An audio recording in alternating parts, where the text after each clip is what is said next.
Hi, I wanted to tell you some stuff about Only Metaphorically. Only Metaphorically is a song about something metaphorical that's actually very literal. It's about that feeling that we have for the person that's no longer in our life, and we shouldn't have that feeling.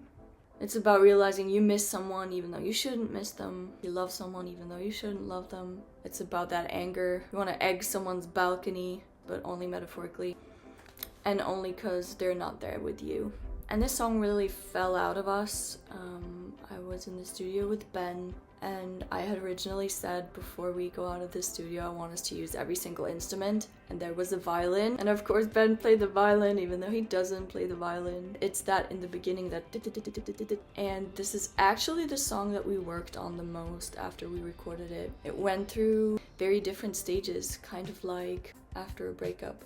It was really sharp and hard in the beginning, and then we softened it a lot to the point where it was too soft. It kind of found its way by playfulness. Also those little piano notes that Ben played,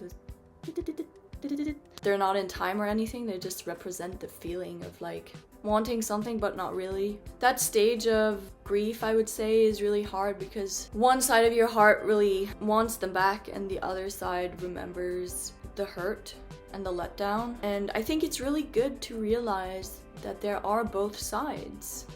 And both sides and both feelings are valid. And what freed me a lot was to realize that I can feel this way.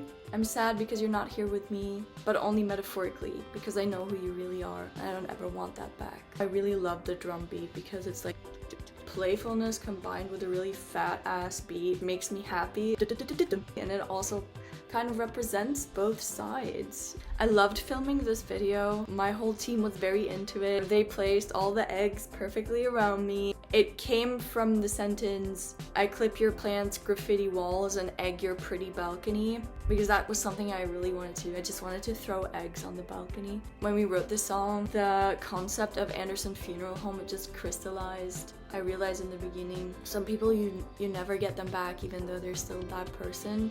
They're gone. There's nothing left of them that was there with you.